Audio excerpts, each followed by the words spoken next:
Welcome to the Undisputed podcast. I'm your host, Jenny Taft. This podcast is the full show from today's episode of Undisputed from start to finish. They've got a busy slate, so skip Shannon. Let's get to it. Good morning. Welcome to Undisputed. We are live from LA. I'm Jenny Taft here with Skip Bayless and Shannon Sharpe. Good morning, you two. Good morning. How you doing, Skip? Ho-hum, here we go again. Yet another Vanderbilt basketball player could be a lottery pick in tonight's NBA draft. Here comes Aaron Nesmith, the best shooter in college basketball, made 52% of his threes, best shooter in this draft. Well, Vanderbilt's like a pro pipeline. It's football, basketball, and especially baseball. Best school in America, pro pipeline. What are you going to do about it? Let me ask you a question. Where was he last year when you broke your streak of 236 consecutive games with making a three? Was he on the team then? We care about the NBA.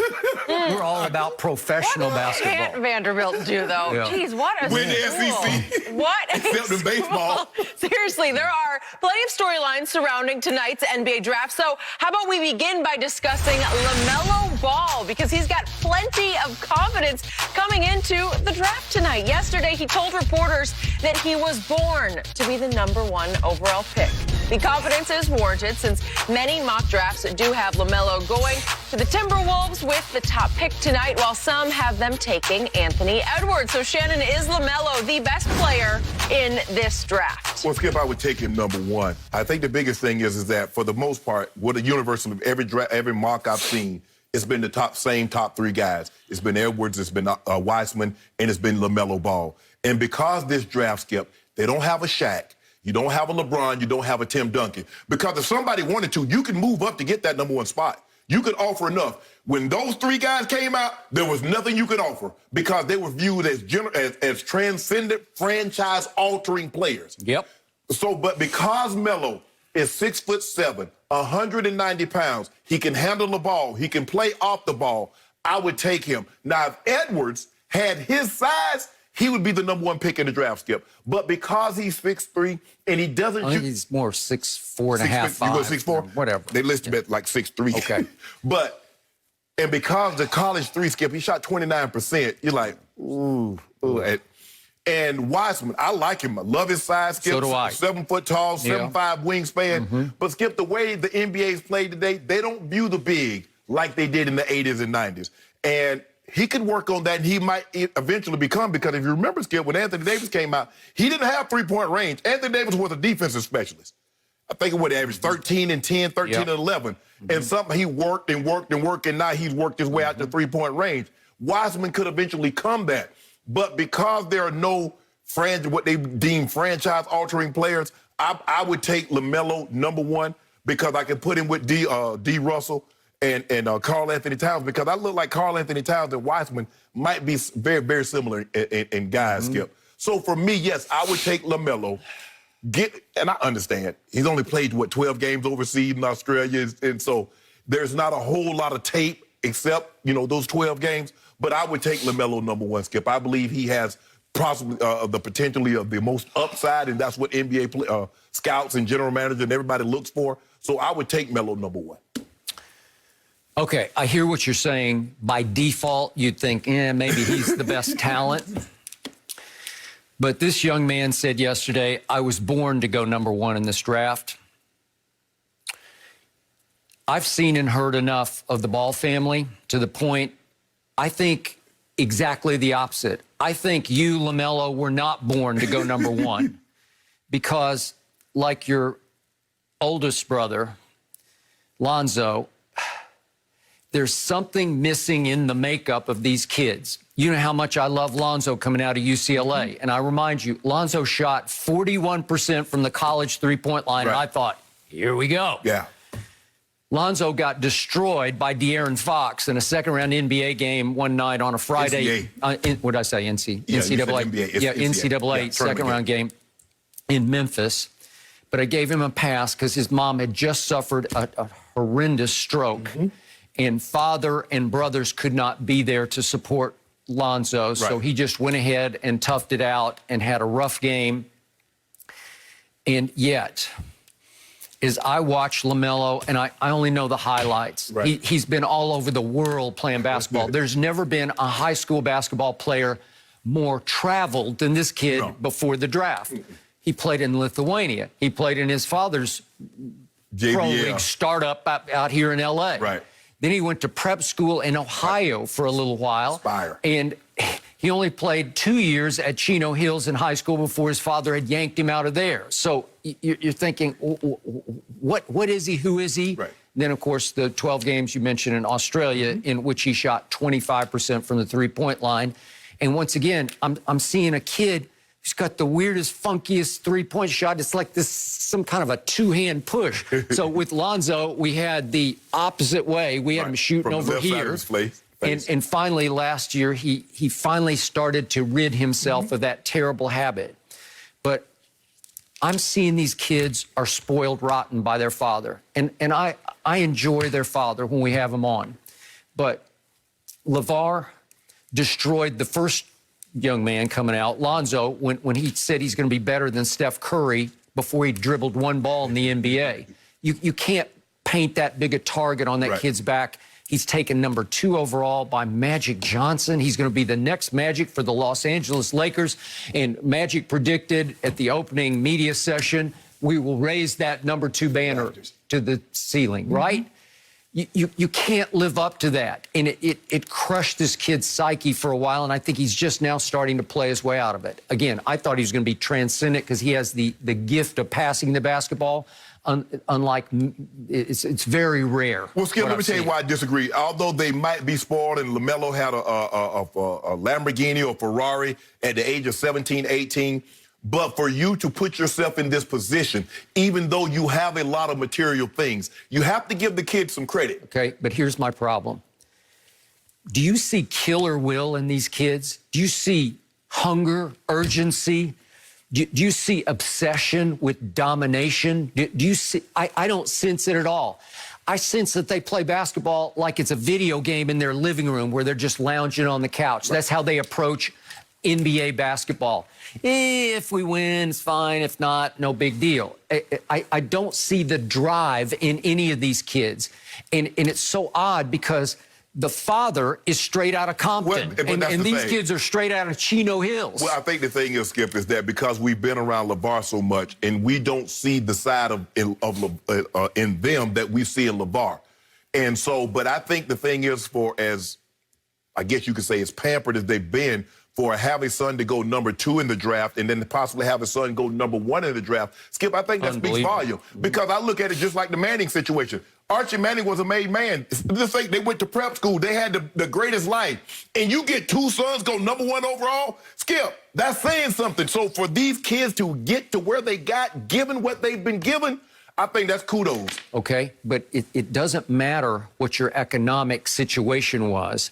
It matters how you were taught, what's your drive, how are you going to play with any anger, or do you have any obsession for perfection?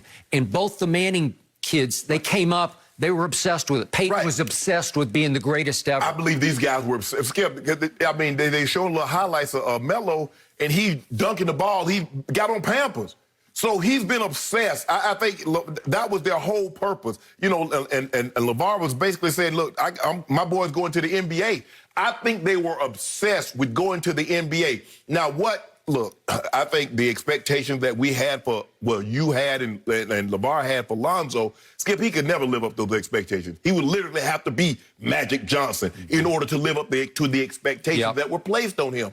But when you look at it, like I said, it's the top 3 guys. What is it about Edwards? What is it about Wiseman that you like more than what you like about Melo? Okay. In the big picture, obviously, by far the most gifted player is LaMelo. Right. But he's still undisciplined gifted. He's got the passing gene in him. Right.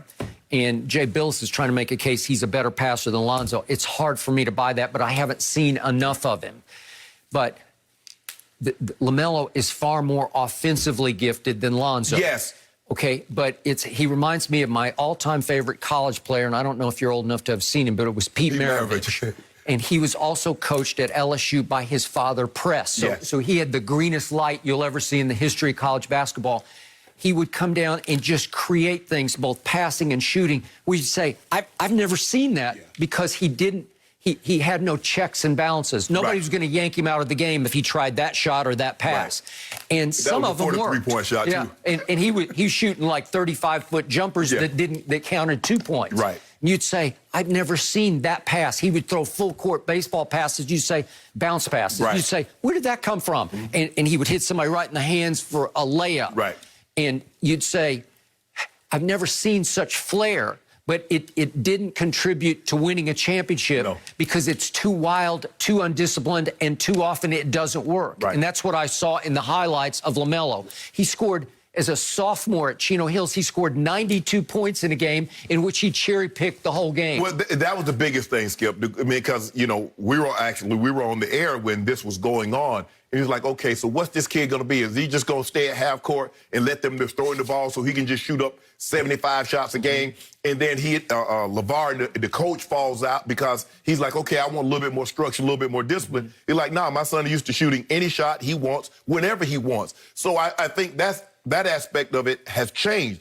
I agree with you. I believe he's more offensive gifted than Lonzo. Lonzo is a better defensive player than he is. But because the NBA is so open now, it's about getting up and down, Skip. I believe his game is probably more suited for the NBA than Lonzo. Lonzo wants to pass the ball. Yes, Skip, he ain't trying to really drive the ball because, like you said, right now he's afraid to go to the free throw line. But this kid here, I believe this kid is probably more driven and has more passion about the game than Lonzo. Now, maybe that's Lonzo's personality, just sit back and chill. But I believe this kid, like, he has a little bit more fire. I hope you're right. I don't quite sense it yet. I see a kid who I read in one scouting report, he socially distances on defense where he just doesn't care. No, he ain't playing. There's no desire to play defense yet. Can you learn that desire? His big brother will defend you. Yes, absolutely. And his big brother ended up about 6'6", and they say this kid still could be growing, and he's listed at 6'7", but could wind up at 6'8". Yes, Skip, he's big. I mean, you look at him, you can tell he's bigger than Lonzo. I mean, Lonzo, remember, we had Lonzo out here, and Lonzo is frail. Skip, this kid, like, he got a frame that can put 20, 30 more pounds on it. If you do it. If you're committed to doing that, I'm good with it. But right now, in all the highlights I see, is he keeps resorting to just tough floaters, like he'll shoot some off-balance floater. And again, 25% from three is scary wrong, right? You can't do it. You can't survive if you're going to play like that. You have to make them respect you from distance because he's not a basket attacker just yet. Right. Because I don't see the killer mentality like, if you better get out of my way, I'm going to dunk on you. Well, Skip, you remember when now I'm not saying he's better than Ja Morant, but Ja, if you look, Ja's got killer in him. He does. But if you look at from the three-point shot, Skip, you remember teams were backing off, and he would make the shot, and he would tell them, you better tell him who I am. You better recognize me. Okay, whatever that thing is, that quality, I don't sense it in the ball kids yet. I don't know what happened to LiAngelo. The middle one didn't have the gift. He didn't have quite the ability. But if LaMelo has any kind of hunger or desire to dominate, to get better, to work harder, that Jermaine Jackson, who's been sort of tutoring him and mentoring him and coaching him, training him, says that he does have it. Well, I got to see it manifesting. And as yet, when you don't play high-level college basketball, when you don't play for Duke or Kentucky in the NCAAs, it's hard for us to make a judgment on it. Like, who is he? What is he? Well, he has a very, very small sample. He has the smallest sample size of the top three guys, Skip. Edwards did play 1 year of college. Wiseman did play about 4 or 5 games, but we saw him all through his high school career. Well, we saw 2 years of high school, and then we saw Melo bounce here, bounce there, bounce all over the place. So he has the smallest sample size, but he's the most intriguing. I think the thing is, Skip, because he's giving you so little, and you look at his size, and you look at his ability to make plays, you're like, man, I got to have that. Just like you said yesterday with James Harden. Yeah, it might be a train wreck, but you sure want to see it.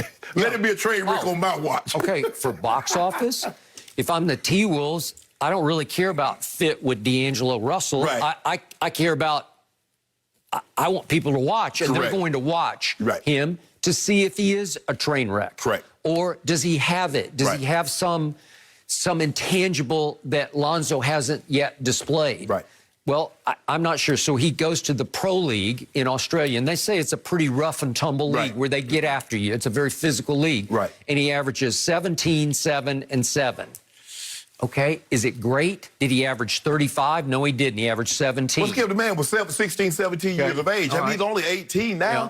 Well, he was I think he turned 18, I think, while he was playing in the Pro League. But whatever. If you're that dude, if you got next, I would think you would tear that league apart. But he didn't tear it apart, and he shot 25% from three. He seems so far to be a better free throw shooter than his brother because he shot 72% in Australia in just small sample size, 6 games.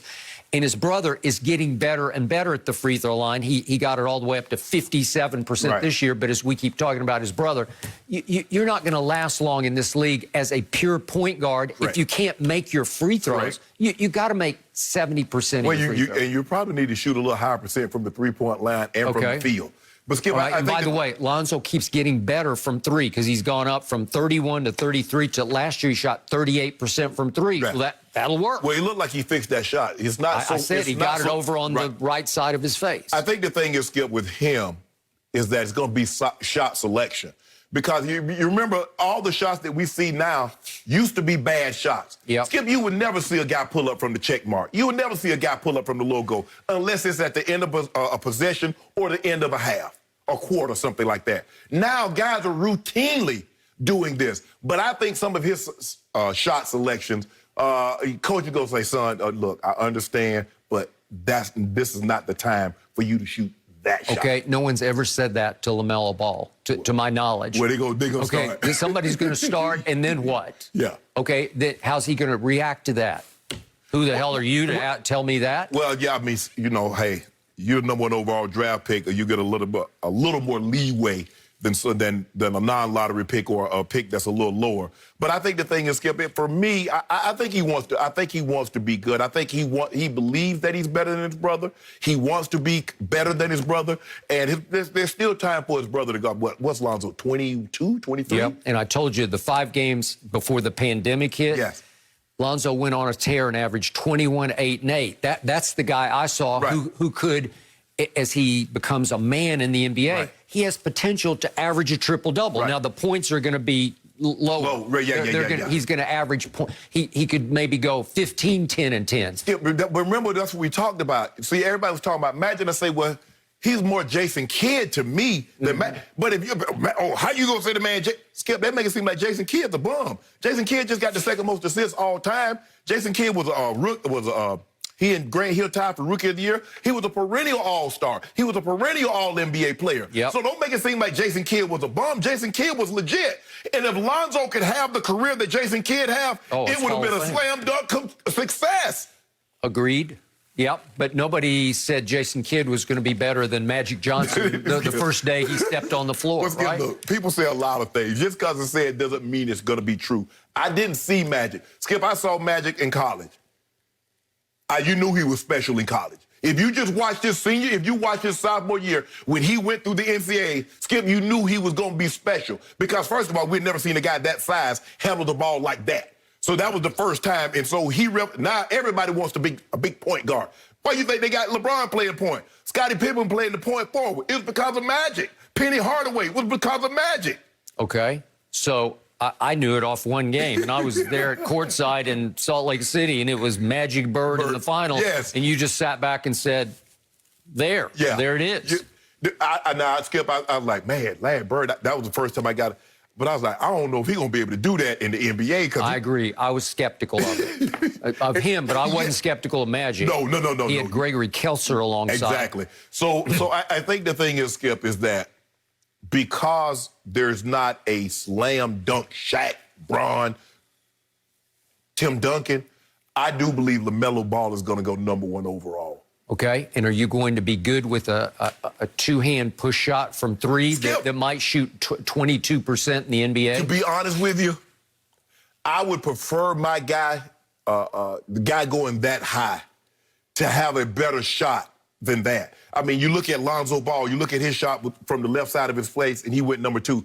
Kid Gilchrist, he went number 2, and that shot was around his head like, okay, but he never lived up. No, never. And they passed on Bradley Beal. But anyway, Skip, Ideally, I would like for him to shoot a normal shot like most NBA players shoot. Yep. But that's not what. So how does your father, who has the wherewithal to send you all around the country playing AAU basketball, how does he not teach each of those kids to shoot a conventional jump shot? Because what happens, Skip, is that you're shooting the ball at such a young age for such a great distance. You got to push it like that to get it to the rim. Okay, but when you become 14 years of age, how do you not get it fixed? Well, Skip, you already... Because if you are hell-bent that these kids are going to dominate the NBA, at 13 or 14, you got to teach them some sort of conventional shot. But here's the thing, it's going in. I guess so. People, at the end of the day, people all they care about is the end result. Well, man, it don't look pretty, but it went in. And so people start to accept that. Mainly, they're just outrunning the other kids to the other end and just scoring at will. I mean, you look at the team. They got another guy that's going to be a lottery pick that was on that Chino Hills team, and two guys that's in college. Yep, which is why when this kid was a freshman, they won the state championship, and he was contributing big clutch shots for them. So, like I said, I believe if Edwards was 6'7", I believe he would be the first pick in the draft. But it's going to be interesting. I like the Wiseman kids, Skip, but like I said, they don't value the big man like they once did. Well, all the mock drafts seem to have LaMelo falling to number 3 to Michael Jordan, and he definitely needs a sideshow. Yes. Yep. No mercy. Ezekiel Elliott's rushing yards per game have dipped every year since entering the league, and many are now taking note. His total scrimmage yards have also taken a major dip the previous 2 seasons after signing a historic contract extension. This prompted The Athletic's Bob Sturm to ask if it's time for Dallas to move on from their star running back. He writes that the Cowboys, quote, may have to do something they seldom do around here, own a mistake and move on. Shannon, do you agree? No, I don't agree, Skip, and I get it. Zeke has not played particularly well this season. But when you take Dak Prescott out, Tyron Smith is out, Lyle Collins is out, Zach Collins has missed a game, and the offensive line isn't very good. And everything, like you said, the running back is a dependent position. It's dependent on the offensive line being able to get him to the line of scrimmage. Skip, you saw some of those plays in Pittsburgh. Zeke get the ball, and they're already tackling him. And so for me, Zeke is low-hanging fruit. It's easy to do that. Zeke. He has the historic contract. But I want you to know, I wanted somebody to tell me, do they believe Amari Cooper?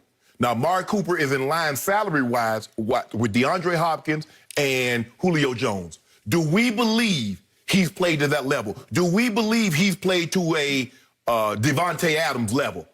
Do we believe he's played to a Stephon Diggs level?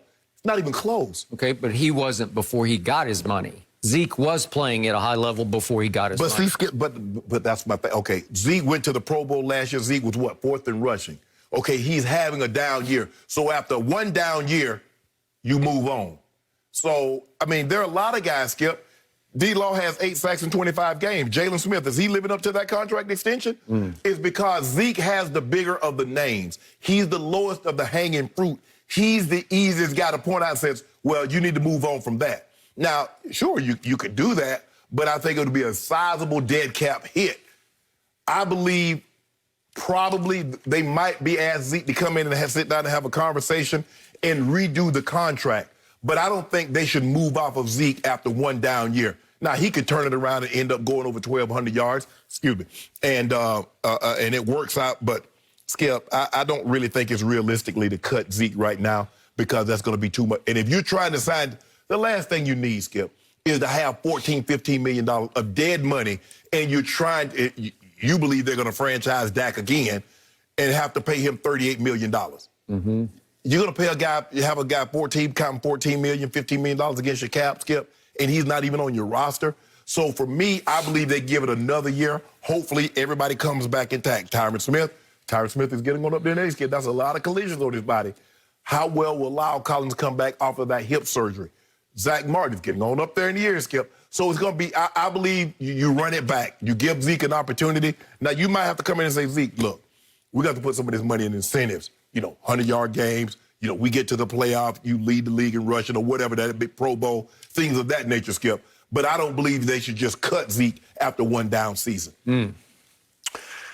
So I first guessed this. I was way, way, way ahead of the curve. And yet this has become, for me, as a lifelong Dallas Cowboy fan, the single most painful story I have been forced to watch in my life, watching my beloved Dallas Cowboys.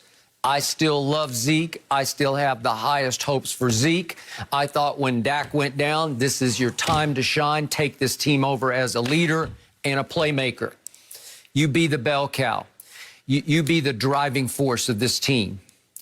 And Shannon, I keep telling you what my eyes tell me, and it's all wrong. And the numbers keep telling me it's going nowhere but south. So let's look at just the declining yards per game. His rookie year, he dominated this league. He averaged 109 yards a game. Then it fell to 98 the next year, 96, not bad. Those three led the league. And then it fell all the way to 85 last year after he got his money. And I kept telling you, it looks like he's running in Cabo sand after he came back from Cabo San Lucas. This year, it's plummeted all the way to 64 yards a game. 64 yards a game. He's averaging 3.8 yards a carry. That ranks 40th in the National Football League. Well, that's what's concerning, Skip. Yeah. It's not the yardage because they're falling behind so much, so you know you're not going to get the carries. It's when he does get the carries, he's still under 4 yards per carry. Okay, and Pro Football Focus, as we speak, ranks Ezekiel Elliott the 54th best running back in pro football. I would like to think he's better than that, but they're just going off what their grades tell them, and he's all the way down to 54th. Right. So Monday night, I had to sit and watch that game. And I watched Dalvin Cook, who's now leading this league at 119 yards per game. I had to watch him hit holes like lightning. Well, I'd just be like, whew. Zeke hits holes right now like a flickering light bulb that is about to burn out. You know, the light bulb that starts to flicker and it's about gone? That's how Zeke hits the hole. Zeke is now making the backup running back for the Cowboys, Tony Pollard, look like Dalvin Cook. Because when Pollard comes in, it's like, oh, a breath of fresh air, a burst. Who knew? We haven't seen that. And what happened against Pittsburgh? The last time we saw the Cowboys play, they're obviously on a bye week until next Sunday. And I saw Tony Pollard twice against the Pittsburgh Steelers, the #1 ranked defense coming into that game. I saw him tear off 2 20-yard gains. I think we have those if we want to see them.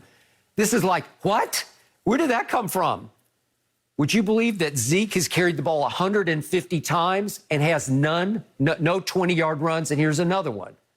Was it the blocking? Was it his burst? Was it his ability just to get outside quick enough that he actually was able to meet the hole while it was open? Let me ask you a question.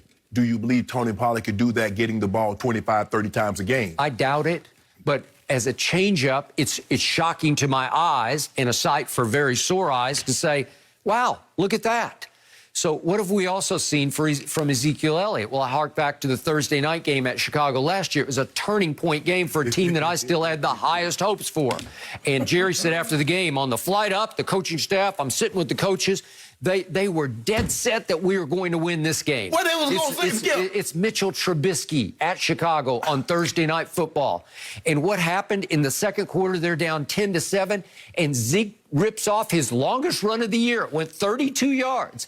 And then he carried for 4 yards, and then he carried for 2 yards, and he waves out. I'm gassed. You're gassed? We had Eric Dickerson here, who I think is the greatest running back who ever played. And he's like, the last thing I'm going to be right then is gassed. Right. I want to take it home because it's my drive. I set up this drive. I'm going to finish this drive. I want pay dirt. Right. And Zeke is waving out, and I'm saying, what are you doing? And you know what happened? Pollard comes in cold, and he can't go anywhere, and then Dak has to toss it to the fullback on a 3rd and 5, and it goes nowhere, and then they miss a field goal. And that was the end of the game for them. It went south from there. And then this year, the Eagles game, you realize my team led 9-7 at halftime with Ben DiNucci at quarterback. Yeah. So this is Zeke's game. This is where Shannon Sharpe would say, you've been pounding your side of the desk. Zeke. Yeah. The offense has to run through Zeke. So they say, okay, Zeke, it's your turn. This is opening drive of the third quarter, and he goes 9 yards and 6 yards and 8 yards. And I'm thinking, that's 2016 Zeke. Maybe he just came back. Yeah. Maybe he's here to stay. And I look up, and Tony Pollard's in the game. I told you. He's in the game. What are you doing? You say Zeke, what are you doing? You told me Zeke needed a blow. You good with Tony Pollard? I guess so. But Tony does okay. He rips off a 7-yarder, then a 3-yarder, but then a 9-yarder. And I'm thinking, okay, let him go. Let him finish the drive. And Zeke comes back in. He needed a little rest. And he goes for a grand total of 2 yards on the next carry. And now they're down to the 26-yard line, 2nd and 8. And all of a sudden, I didn't know if it probably came from Mike McCarthy, is saying, I don't trust our run game at all. I'm going to run a trick play because they've been running trick plays the whole game. I'm going to let Cedric Wilson throw it on a reverse pass. And Fletcher Cox just blows the hell out of it. It's a -10, and it goes backward. It's 3rd and 18, and old Nooch, he goes backward and incomplete.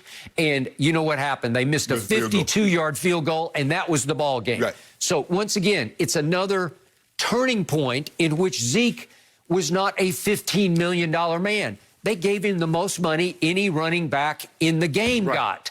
$15 million, and it inspired deals that came right down the pipeline soon after. Kamara got his, then McCaffrey got his, Dalvin got his, Derrick Henry got his, and even Joe Mixon got his. Those are 5 straight deals.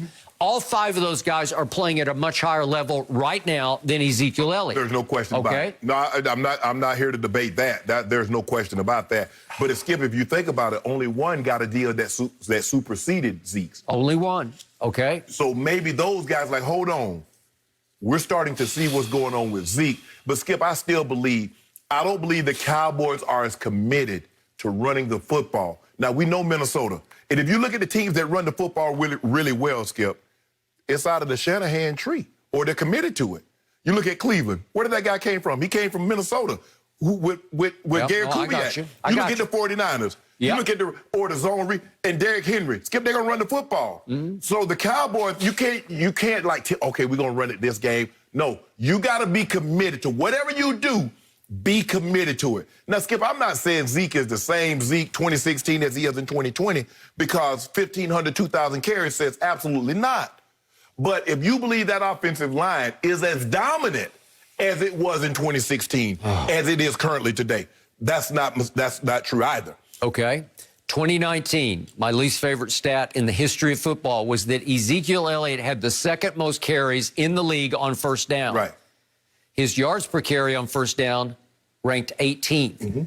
It's bad math. It won't work because you're trying to say establish Zeke. Let's just feed the beast. Right. Let him eat on first down, and the food is falling off his spoon before it even gets to his mouth, right? Well, Skip, you got to spike. Skip, can I get some creativity?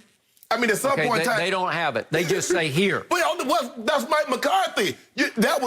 Jason Garrett, 8-8 Jason Garrett, just Coach Clapp. Okay, I get that. But you told me Mike McCarthy was a made man. He's got a Super Bowl. He was one of the foremost play callers for there was a time that Mike McCarthy was a great play caller.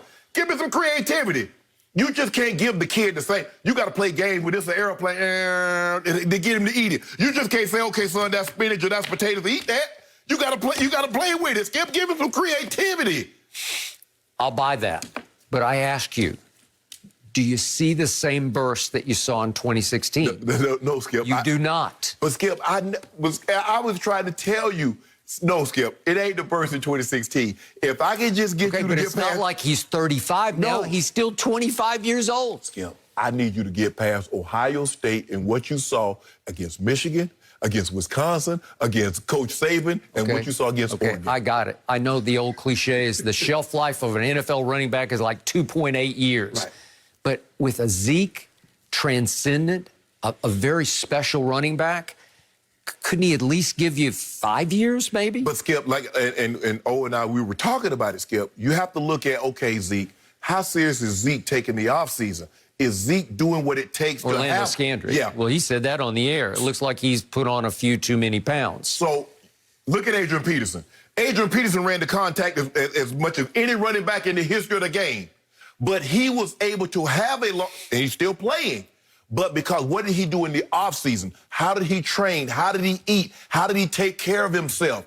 Is Zeke doing all those things? I don't know, but I'd be willing to bet no. Okay, well, there you go. Okay, I got it. And it's not, when it's game day and game time, he runs hard. He tries to run through brick walls. Yeah. In part because he hits the hole so slowly, it's usually closed into a brick wall. Right. So it's not desire or effort to run with the ball. Right. It's loss of ability. It might be through lack of training. It might be through lack of nutrition. Whatever, his quickness, his burst is lacking. It's not the same as it was. And he still looks like he weighs 230-ish in that ballpark. Well, Skip, the way I've always approached it like this, and I think a lot of players do, the games are played in the offseason. So once you get to the game... I totally agree. You just, hey, did you put the work in? If the work's put in, Skip, we all going to get old. But Tom Brady is not playing the games on Sunday. Brady plays the game in the offseason. The great players play the game in the offseason because they do what it takes to get them ready for the game on a Sunday or a Monday. Yep. And the question is, if Zeke, and only Zeke can answer this. I don't need Zeke's handlers. I don't need what Zeke doing. Zeke needs to answer that. Looking at Zeke, when you walk by the mirror, ask yourself, am I doing everything I need to do to make sure I'm still an elite level back? Yep. So in 5 months, they have to make a huge decision. They do. Because there's an activator clause that triggers in guaranteed money for the what would that be, 2022 season. Right. 2022. Right. And it's another 16 games at about $1 million a game. Right. Well, do you want to guarantee the end of that? If you don't, if you wanted to cut bait, then you would face, as you pointed out earlier, $24 million in dead money over 2 years. So it'd be about 12 and 12. Should you eat it? Bob Sturm, who wrote this article for The Athletic, is a very conservative, very, sort of down the middle columnist, and he doesn't take big, bold stances. And he says it might be time to own the mistake and move on, because you need to be able to start spending the money you're going to owe him on all the other positions of great need, obviously. On the defensive side. Yes, correct. Okay, so again, I love him. I don't want to leap to that conclusion just yet. Right. I'm hoping that starting, this is a big game for Ezekiel Elliott. He's at Minnesota. I remember a game I covered. It was Terrell Owens at Randy Moss. Right. And Randy Moss destroyed him up in the Metrodome. Metrodome, yep. Just destroyed him, and it just tore Terrell up, and he went off after the game on Jeff Garcia and said that Tim Rattay should be the starter, because it destroyed his pride. Well, here we go again. Yeah. This is Zeke at Dalvin. You don't think this is on, they're both on center stage here? Look, anytime we were going up against another tight end, I would tell Bill Romanowski, Steve Atwater, don't y'all let that man show me up. Don't you let Gonzo come in here and act a fool in my house. I would also tell my quarterback, give me a chance. Man, just give please, me a I chance. wish y'all might let that dude, y'all see me every day in practice, and y'all gonna let him do that? Yep. So I'm sure Dalvin Cook is telling his defense, don't y'all let that man come in here and show me up. You talking about Tony Pollard or Zeke? You're right, though. I mean, all eyes will be on Zeke facing Minnesota. You're right about that, guys. And I think it's interesting for both of you because you take your health so seriously. So when you see someone not living up to their potential, maybe they should be doing more. It's hard for you guys. I get it. Speaking of moving on, though, it has been no secret that the Rockets are looking to move Russell Westbrook this offseason. The latest reports are that Houston has been in talks with Washington in exchange for five-time All-Star John Wall. The deal is still being discussed as the Rockets want more in return. So, Shannon, who would win this trade? Skip, see, you laughed at me. I said this on Monday, Skip. I said the only two guys that are comparable because their salaries are the exact same. And people on my timeline in D.C. or Wizards fan, man, we don't want him here. We don't want him here. It's really the only trade that makes sense. It really does. But $132 million for $132 million. Okay. So here's the thing. Here's the tricky part. Skip, the season starts on the 22nd. John Wall last played an NBA game December 18th, 2018. Unbelievable. So over 2 years. So, Skip, we don't really know. Remember, he had heel surgery, and then he fought an infection, and then he tore his Achilles. He said he tore it at home. I don't know how it happened, but he fell at home and tore his Achilles. Tore his Achilles. You want to talk about double jeopardy. Right, so he's been away for 2 whole years. Ooh. Skip, it's for me, I look at it like this here. It's like, and if you're a car enthusiast, you know what I'm talking about. It's like trading a Nova for a Gran Torino. They're basically the same guy, Skip. They are. But the thing is that at least Russ is healthy. Now, I don't know how much longer he's going to be healthy, but I know Russ hadn't missed 2 years. No, he's had his knee issues. He had his knee issues. Yeah. Mm-hmm. But it seems to me that Bradley Beal, and if you look at Bradley Beal, he had his best years when John Wall was out. He did. I agree. The guy averaged 30. He didn't make the All-Star team, but he averaged 30. And he had a lot of people around the league trying to get Bradley Beal. So you bring in Russ. Man, he ain't trying. Russ says, I want Skip. Russ says, I want a bigger role, which means I want to go back to what I was when KD left OKC and I was in OKC by myself. I want that type of role. I'm resigned to the fact I ain't winning no championship. So if I ain't going to win no championship, I'm going to go ahead and try to get these triple-doubles out the way. I'm going to try to break that record. And he did. Yep.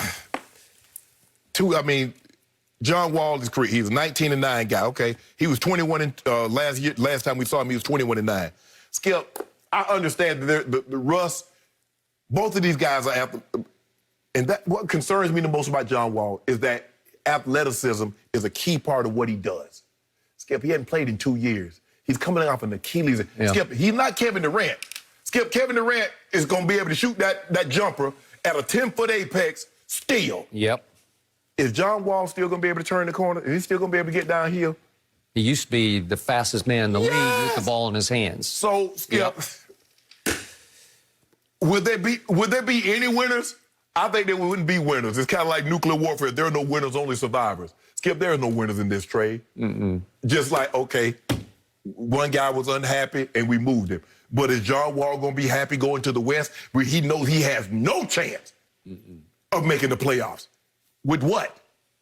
What are they going to get? I mean, and it seems to me, Skip, they resigned. They're like, look here, we're prepared for it to get uncomfortable around here. They did.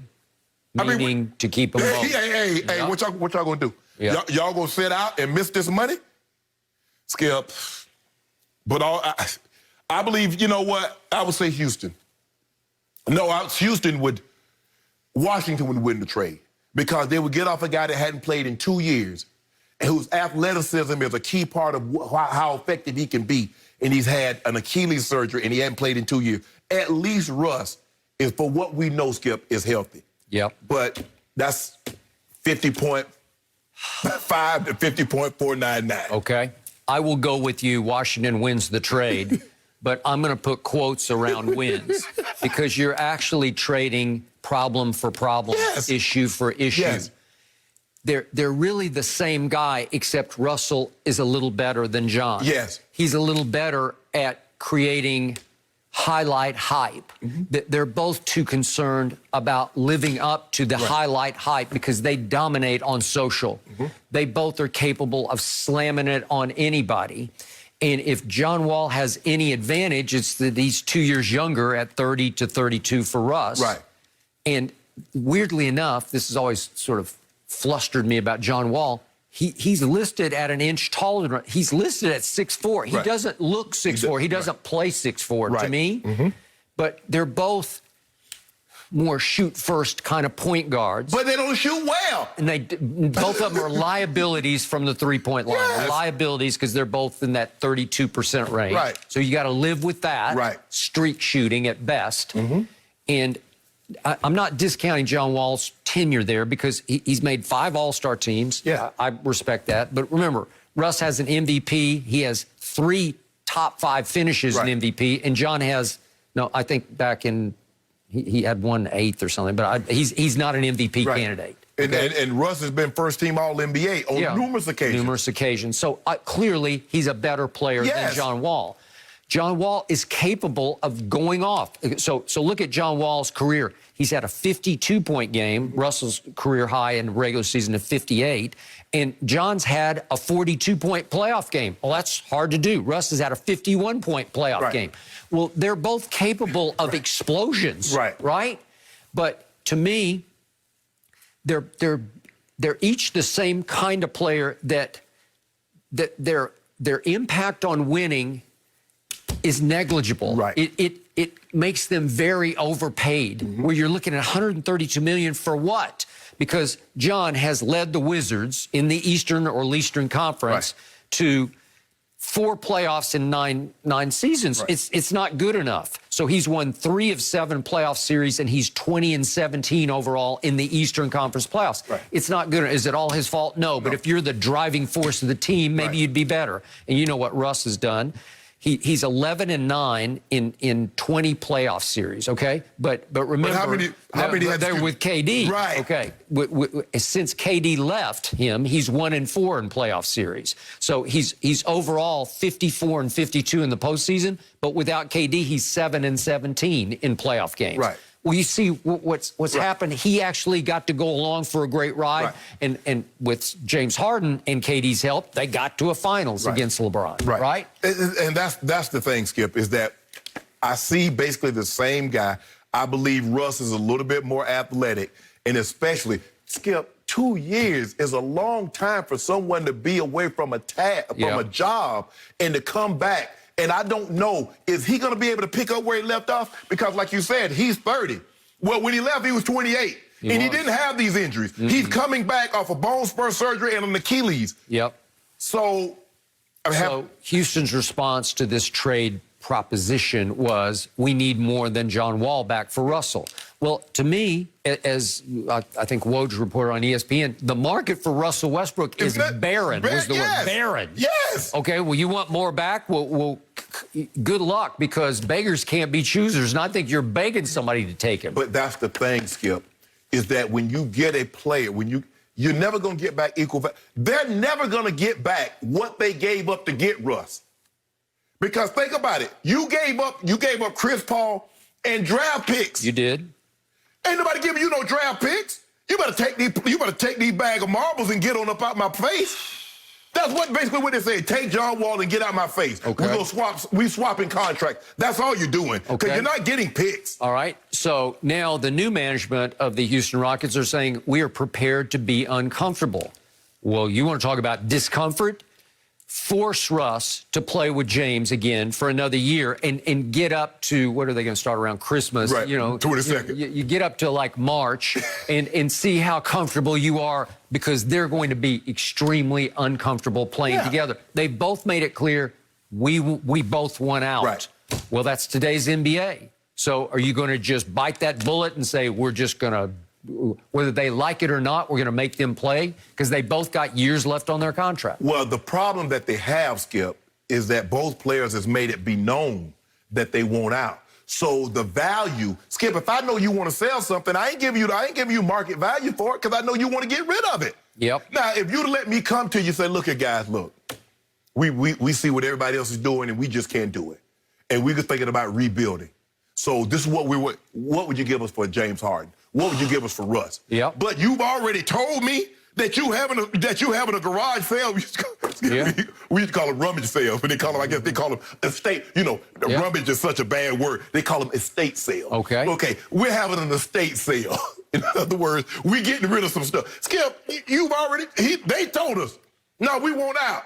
And you want me to give you what you're asking for? Yep. I wish I might. You better take John Wall and get out my face. So finally, what did the New Orleans Pelicans management admit after they kept Anthony Davis for 1 year before they finally traded him to the Lakers? They said it was a bad idea to try to keep him, right? Yes, because you're hoping the guy's going to change his mind. Yep. He came to you for a reason. Skip, he told us and they're like, nah, you'll be around the guys, they're like, they'll be boys, you like hanging out. He said, nah, bro, I've been around them for 3-4 years. I'm cool. I want to dip. And Dale dips. He could have still had a job, but he want to play hardball. Now, I want 7 first-rounders, and I want this and this. And guess what he got now? Nothing. Okay. And guess who in the job? Somebody else got the job and got some more picks. That is correct. All the picks go belong to OKC and the Pelicans, Skip. Ain't nobody else going to have first-round picks. They got about 30 between the two teams over the next 5 or 6 years. I got it. So, hypothetically, what if Houston decided, okay, let's let James go where he wants to go. Let's go ahead and execute this trade with the Brooklyn Nets. Do you think Russ would then say, because he wants to do it his way, do you think he would be happy staying in Houston by himself? No, because, hold on, Skip. It's been reported that, okay, Brooklyn, we're engaged, but we want KD or Kyrie. Brooklyn like, no, what? No. Say, I want Kyrie, LeVert, Dinwiddie, Allen, and 2-3 first-round picks. Okay, well, you can ask for that, but you're not going to get it. Well, we was stay in your yard. Then. Okay, well, then you're going to be very uncomfortable. Well, we going to be uncomfortable. Okay. I ain't never seen a man be uncomfortable making 40 mil. I have. Anthony Davis. Yeah, it's not everything. Hey, Skip. Anthony Davis was born for the bright lights. He had gotten tired of eating A2 He had gotten tired of eating boudin. I got it. And beignets. He wanted to come eat avocado toast. L.A., you know, we know for avocado toast. He didn't want to have to carry a team by himself. Don't do that, Skip. I don't know. Maybe the bright lights aren't that exciting for Rajon Rondo because he actually may choose the Hawks over the Clippers. We will give no mercy. Free agent Rajon Rondo is set to be offered a 2-year, $15 million contract from the Hawks. Despite this, Rondo apparently remains focused on joining the Clippers, coming fresh off his championship run with the Lakers. So, Shannon, what will he do in your opinion? You see what my guy does? My guy, the old boss man. Old Bron James get people paid. Rondo's going to get paid because of Bron. Because of Bron? Because of Bron. Wait a second. Bron won a championship because of Rondo. Got him paid. Oh. You know, he signed 2 years at $5.2 million, basically $2.6 a year. Yeah. Now he about to get possibly, look like the Hawks is offering 2 years guaranteed at 15. Now, Skip, is probably going to take the Clippers probably at least that mid-level, 9.3, to get this done. Because, Skip, Rondo's about to be 35 in February. Skip, this is his last big payday. And I understand he wants to win a championship, but $15 million at 35 and 36, that's a lot of money because the likelihood of you getting another $15 million at 37, 38 is not very good. So I believe in order to consummate this deal, the Clippers are going to have to go to that mid-level, which is about 9.3. Now, that doesn't mean the Lakers are out of the running, but I think the thing what the Clippers could always offer Rondo that the Lakers never could was an opportunity to start. Because LeBron is going to play the point. And I get it. He's earned the right. He's shown that I'm a starter in this league, given what I've done in the playoffs. But the thing is, Skip, and this is why I believe unless they give him the mid-level, he's going to bounce. What is Rondo's history over the last 4 or 5 years? He's always injured.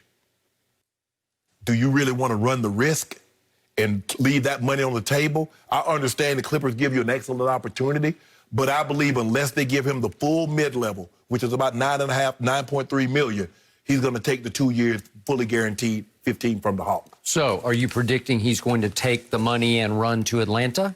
Well, not Skip. I would leave the 15 if they gave me 1 year at 9.3 because I know I got an opportunity to possibly compete for a title.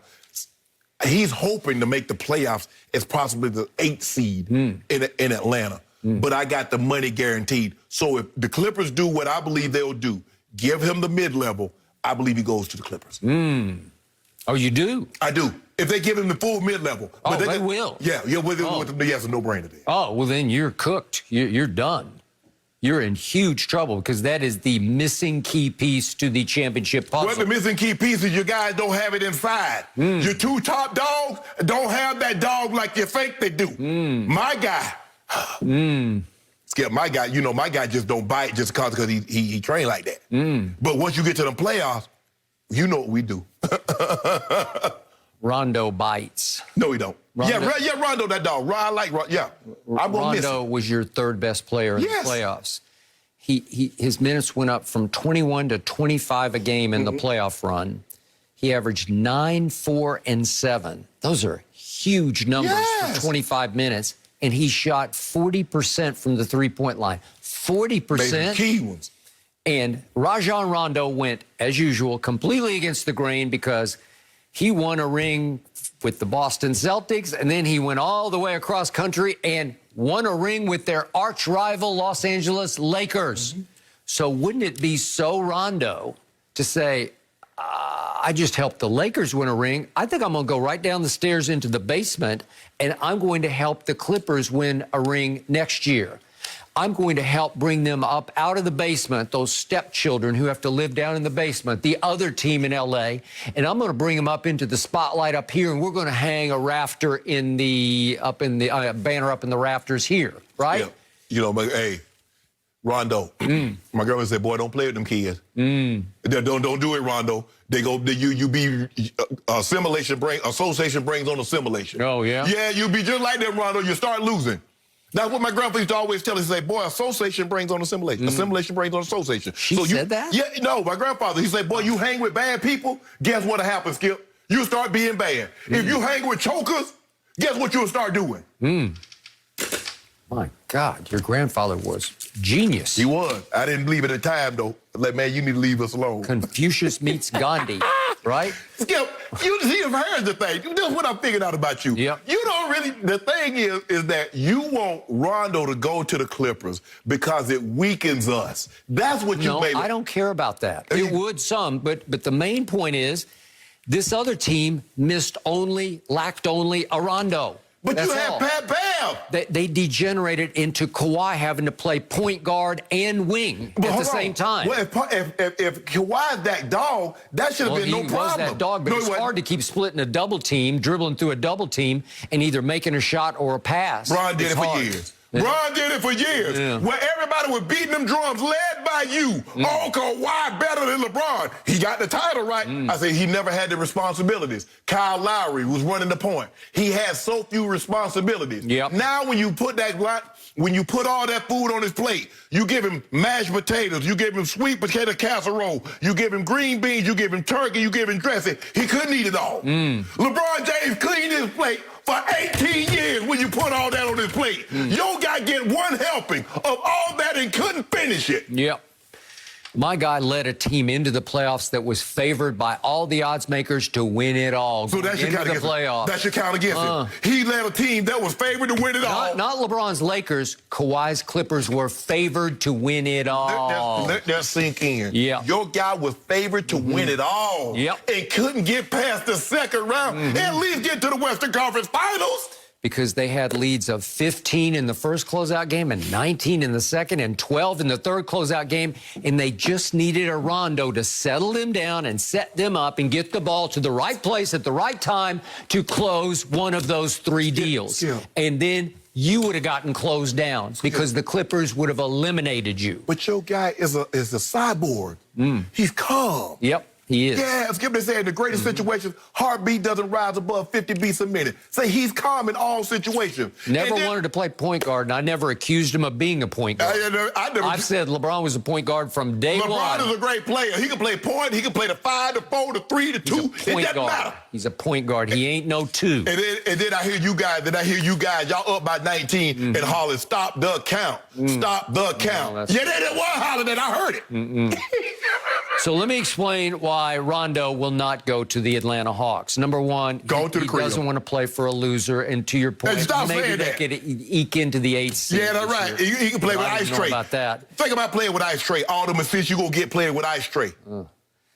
Do you realize Rondo has already made over $100 million in his career? So I don't think, knowing him and how conservative his values are, I don't think money's a big issue here. I could be wrong, but I don't think so. And by the way, the difference between 2 years at 15 guaranteed and 1 year at 9.3, and maybe if you win it all, you'd probably cash right in with more years with the Clippers because Mr. Ballmer would make sure you're taken care of. Well, you know, California taxes is a little high here, so they're a little cheaper. I think they're like 12% out here, and they only 8% in Georgia, so that's 4%. Yeah, so, you know. Okay, you can make that case all you want, but why would Rondo, at this stage and age 35, why would he want to back up one of the bright new ball hogs on the NBA landscape? He ain't gonna back him if he's starting. Starting for the Atlanta Hawks? Yeah. How? There's this guy named Trae Young. Ice Trae. We're going to put him at the 2. Yeah.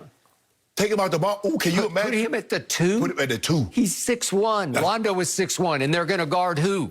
First of all, they ain't guard nobody anyway. How are they going to do that? 2 6'1" guys in your backcourt? Really? Man, can you imagine? He's not going to be the starter. Do you realize Trae Young had the 4th highest usage rate last year? Yeah. He's the point guard. He needs the ball in his hands. Yeah, I know what I Do you realize he took the 4th most shots in the league last year? Yep. He is a shoot-first point guard. Oh, you tried to do you realize he played the 10th most minutes in the league last year? Because he's going to play high minutes. And Rondo is not going to want to back up of that. All you try to do is deter Rondo from going to the No, I'm not. I'm just giving you the facts. He has the opportunity to play as many minutes as he wants. No, he can be the point guard, the starting point guard for a team that going into the season will be the odds maker's choice to win it all. 25 to 28 minutes. Skip, he ain't playing no 30, 35 starting minutes. Point guard. Okay, yeah, okay. For the Clippers. Okay. It's beautiful. It is made to order. It is thank you, God. It is the most golden opportunity you could ever have at age 35 to say, I could win a third ring with a third team. But think about this. And I could go Deion Sanders, who obviously in 94 helped the 49ers break through, and then he went right over to Dallas and helped them break back through in 95. Realize, the time when he was in the 49ers, he did win the Defensive Player of the Year. Okay. Rondo ain't win no award. Well, he's the Deion of the NBA. Yeah. Your day coming. Yeah. Your day has arrived, and it's today. Oh, you thought we was done because we got Schroeder. Is that what you thought? Schroeder. You can have 5 Schroeders. We always wanted to play with Schroeder. That's what I read. Yeah, we always want to play with Schroeder. We always want to play with Schroeder. Little Dennis Schroeder. We always play with Schroeder. I love his game. But guess what? We're not done this year. No mercy. Tom Brady opened up to Jim Gray about some of the things that have made him so successful over his career. Brady pointed out that while some players' success stems from tangible things like size or speed, and others come from intangible things like performing on the biggest stage, his own success comes from both. Brady said he possesses a unique combination of tangibles and intangibles, and it's something that you, quote, know it when you see it, which I agree with that. Shannon, do you agree with this assessment from Tom? I do.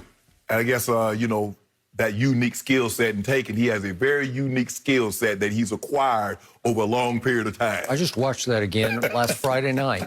I started watching it, I couldn't stop. Skip, I do. The thing is that he's absolutely right.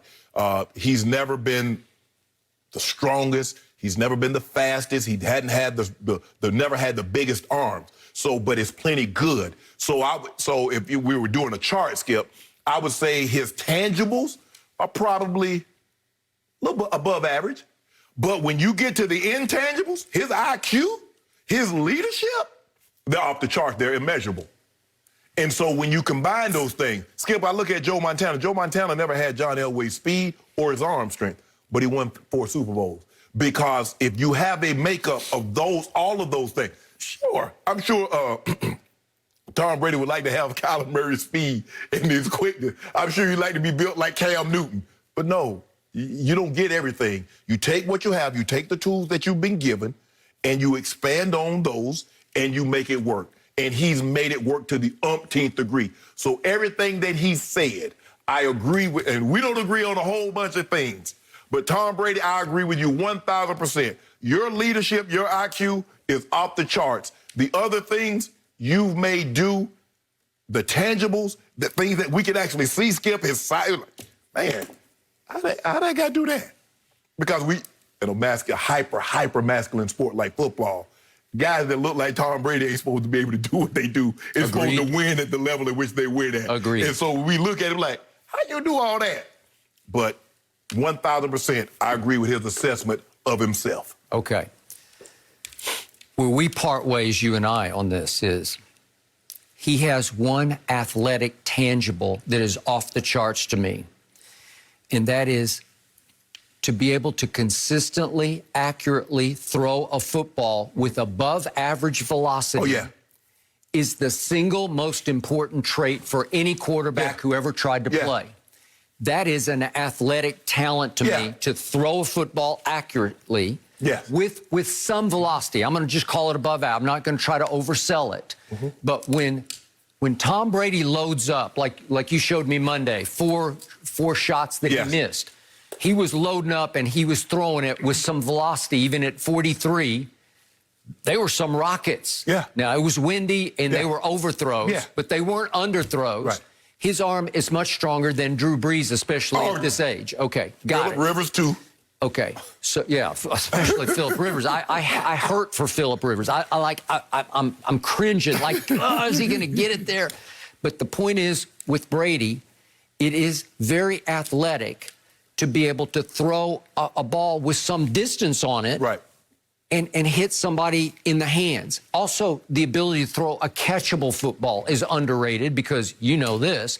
I never thought John Elway's footballs were the most catchable because he had too much arm, right? He split the webbing between your fingers. You had to right? get used to catching it. Yeah, right? Yes. It's not simple. It's not, it doesn't catch you. Like Brady's passes, sometimes they catch you. You know, like they come in so sweet.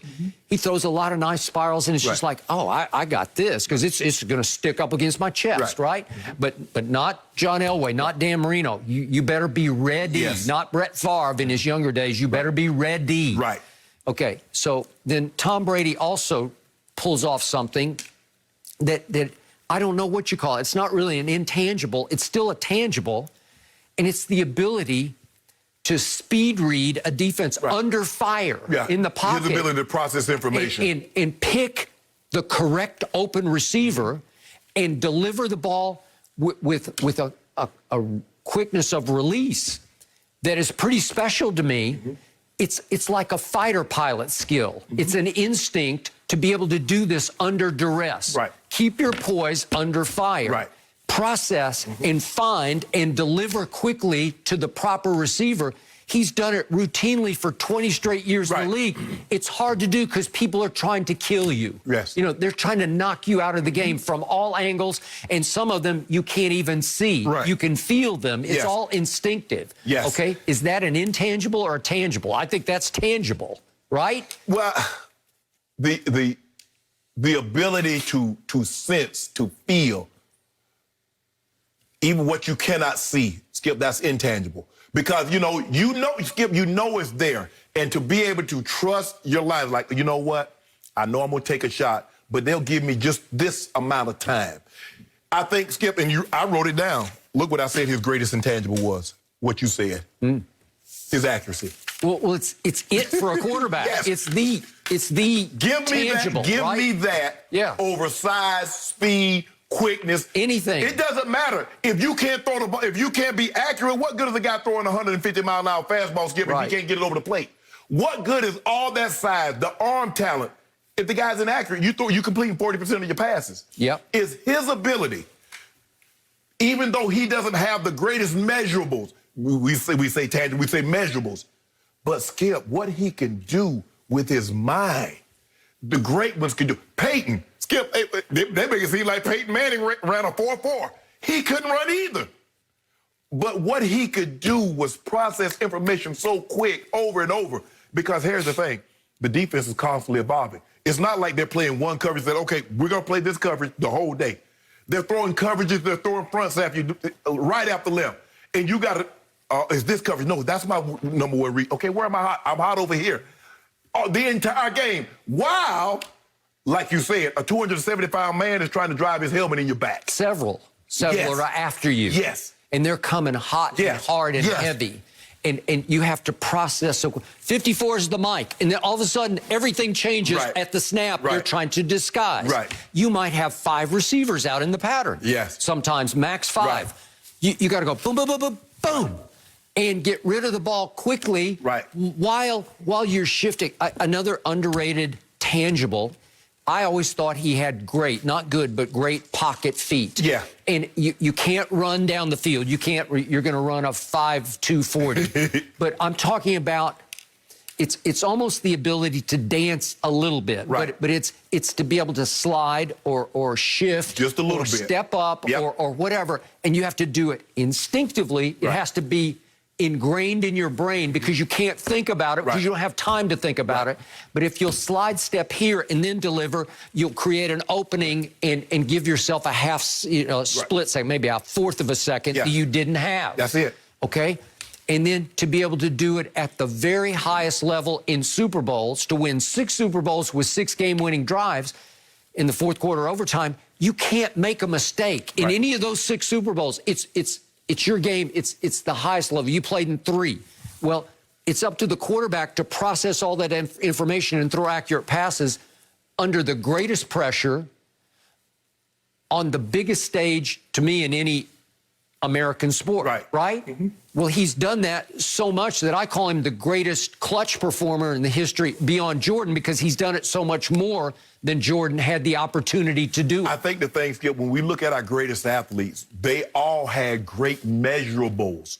You look at Michael Jordan could jump out the gym. You look at LeBron, he checks the box at 6'9", 260. Every box. I mean, you look at from Michael Phelps, you look at all the greats. Skip, they had the great measurables. Yep. They could move at a very high rate. But Tom is like, hey, what I need, Tom Brady is like, you know what? What he's been able to do, Skip, with the ability that God has given him, nobody has maximized more than Tom Brady. Yep. Because, like you said, he doesn't have Lamar and Kyler's quickness. He doesn't have Brett Favre, John Elway, Terry Bradshaw's arm. But what he has is accuracy. And what is off the charts is leadership and his IQ. Yep. And if you get a guy that has great leadership, you have a guy that has great IQ, and you give me accuracy, I'll let you have all that other stuff. Yep. For that position, position. For that position. And then he throws on top of it, these are his words, his terms, competitiveness, highest level. Yes. Durability is a key ability. Okay, right? I don't know. That's not an image. That's a tangible. That's a tangible. Then sustainability means I'm still obsessed with this at 43 in ways you said at 35. I can't take the meetings anymore. No, Skip. When he means sustainability, he says, I'm still great. He said, because think about what we're talking about Lamar. Yeah. Lamar Jackson had a historic season. And now we got people questioning what. This guy's been at the mountaintop for basically 15 years. When he says sustainability, that's what he's talking about. What I'm saying is you still have to pay the price for the sustainability, whatever it is. Yeah, that's the Sunday. He pays that price in the offseason. He does. Yeah. Okay. And then he threw in determination and being a great team player. All very important intangibles. And he checks those boxes at the highest level. But in the end, Shannon Sharpe looks at him and says, it's such a macho sport, and that guy can't do this. And he's still doing it. He's still, I'm like, okay. How? I don't know. He is very rare. He's the rarest. Yes. No mercy. LaMelo Ball has plenty of confidence coming into tonight's NBA draft. Yesterday, he told reporters that he was born to be the #1 overall pick. The confidence is warranted since many mock drafts do have LaMelo going to the Timberwolves with the top pick tonight, while some have them taking Anthony Edwards. Fox Sports NBA analyst Chris Broussard joining us now. Chris, I'm curious what you think about LaMelo. Is he the best player in this draft? That's a tough question. Look, he's got some natural gifts that you just can't teach. You saw the highlights. He is a legit 6'6" point guard with great court vision and passing ability. Now, you could say that about his brother Lonzo, who obviously hasn't been a great pro to date. But what I like about him more than Lonzo is that he'll keep the ball in his hands. Like, Lonzo's very quick to give it up and doesn't make a lot of plays off the dribble, whereas LaMelo will pat the ball and make plays off the bounce, keep it a lot longer than Lonzo does. I think he'll be better at pick and roll than Lonzo. So I like him a lot. In talking to teams around the league, people are concerned about a lack of maturity.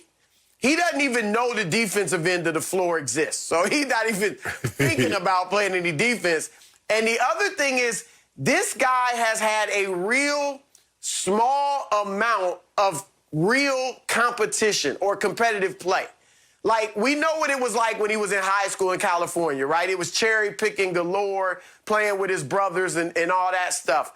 Then he goes to Lithuania, where they only play exhibition games. He wasn't playing in like a legitimate European league facing men in real competition. It was exhibition games. He comes back and goes to this high school in Ohio, I think it was Spire, and everything was built around him being there. They just wanted his star power.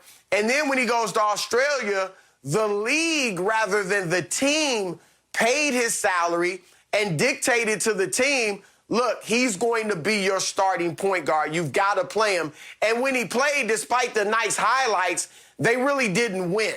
And so a lot of teams are wondering about, you know, his attitude toward the game. Nobody disputes his talent, but there are major concerns about the intangibles. Michael Jordan really likes him, and I actually think that's where he's going. I think Anthony Edwards will go first to Minnesota. I think James Wiseman goes second to Golden State, and LaMelo goes third to Charlotte and Michael Jordan. And if he can be in a professional environment and mature, he could be a great player. But right now, I think James Wiseman is the best player in the draft. And I think going forward, Anthony Edwards will become the best player in this draft. Well, Skip and I was talking about it earlier today. It's because you don't have a Shaq, you don't have a LeBron or Tim Duncan. This is why we're still having these questions, because those were slam dunks. No matter what you wanted, you couldn't trade your entire franchise to get those guys, because those guys were viewed as franchise-altering players. I don't think anybody in this draft is being viewed as a franchise-altering player. And you have the same concerns that I have. It's the sample size in which I've seen him against competitive competition. We haven't seen a whole lot of that. At least we saw Edwards a whole year in college. We saw Wiseman play high school ball, and we saw him play, 5, 6 games in college. But we've seen something. We haven't really seen competitive basketball from LaMelo. But because he's 6'7" point guard, and because the big is not as valuable as it once was, now maybe Wiseman can work on his shot and get out the three-point range like Anthony Davis did. Because if you remember when he came out, Chris, AD wasn't shooting no threes at Kentucky. AD was a defensive stopper.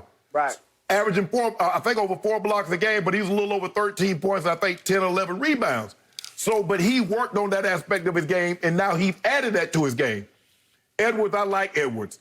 Tremendous off the bounce, can get to the rack, could get to the rim, shoot the mid-range, three-point shot, leaves a lot to be desired. But because I think LaMelo has so much upside, and that's when you look at basketball, that's what they look at, upside. His ceiling.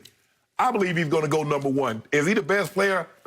I don't know about all that, but I believe because of his upside is so great, I believe he goes 1. All I know is that LaMelo Ball times 100 is the most intriguing player in this draft. And I'm here to tell you that sitting in a seat right here at this table 4 years ago, his father, LeVar, love having him on the show, don't always agree with him, but LeVar told me in a break, my youngest is going to be by far my best. Yeah, and the biggest. He's the biggest. Yeah, Chris said 6'6". I think he's 6'7" already, and they're saying they're not sure he stopped growing. They're not sure he won't end up being a 6'8" point guard. He obviously has his oldest brother's passing gift. He is a much more offensively talented and willing player than Lonzo is. Right. And yet, Chris, I asked Shannon this earlier, and I don't have a great answer to it. I just know what that little voice in back of my mind is screaming at me. Are we sure that these ball kids care enough about winning, about being great? Are we sure they have any killer will in them? Do they have the drive, the hunger, the passion for basketball that it takes to eventually dominate at the NBA level? I'm just not sure about it. And the irony of this is, LeVar is straight out of Compton. His kids are straight out of Chino Hills because they grew up fairly privileged. Let's say, I'm going to give it like upper middle class. Right. And I'm not going to say they had silver spoons in their mouths, but they had cars at 16, 17. They had Lamborghinis and Ferraris, and we got it. And already LaMelo is a star of a reality show called Ball in the Family. You're going to have to deal with that whole package of what does he really want to do with his life? Is he going to be obsessed with being great in the NBA? I don't get that from Lonzo. I get the feeling like they're playing a video game in their living room, kicked back on the couch. You know, that's how they look at basketball. And they can be really good at it because they're gifted just by doing it that way. But I'm talking about the first pick in the draft. And to your point, there's not a Shaq, there's not a Magic, there's not that guy. Yeah, there's not a difference maker. There's not a LeBron who's going to change your life. Right.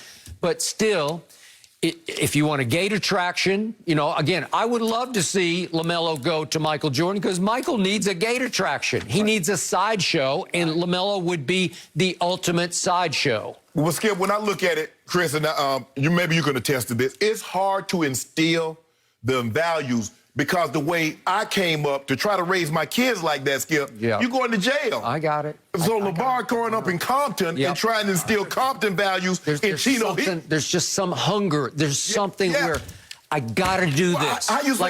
There's a fear of failure that drove you. Yes. A fear of failure. I don't want to fail. But see, here's the thing, though, Chris.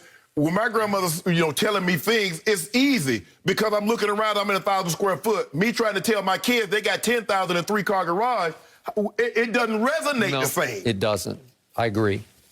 You know, but some guys have it. I mean, look, one of the greatest guys with the killer instinct was who? Kobe Bryant. Yes. He grew up with a silver spoon in his mouth, privilege, and nobody wanted it more. And Michael Jordan, he was probably what, middle class? Just middle class. Yes. Yep, middle class. Yep, Wilmington. Yep. Right. Like, so, yeah. So some guys just have it. But, yeah, with LaMelo, a thing a lot of guys around the league talk about, like executives, is did you choose the game or did the game choose you? Yep. And guys that choose the game really love it and continue to work at it even after they get the celebrity, the fame, the money, the women, all of that. There are guys that the game chose because of your size, because of your athletic ability, maybe in this case because of your parents and your family, your dad, And so that's the big question, Skip. You're right, with LaMelo. And there are a lot of people that feel like he just wants to be a celebrity, right? Yeah. And he already is a celebrity. He is. And then you become incredibly wealthy because of the money and the fame and the lifestyle. And he's not the only one. There are a lot of other players in the league people feel that way about. But that is the big question mark with him. Is he going to have that killer instinct to work on his game? Right. And then final fear factor for LaMelo, like Lonzo, when he went to Australia, small sample size, but he shot 25% from 3. And I look at the videos, and he's got this funky two-hand push, quote-unquote, jump shot. It's not right. It's not good. It won't work at the highest level. At Australia, he shot 20 for 80 from 3. 20 for 80. It's no good. And he will jack them up, and you're going to have to fix that going forward like Lonzo is trying to fix from here back over to here.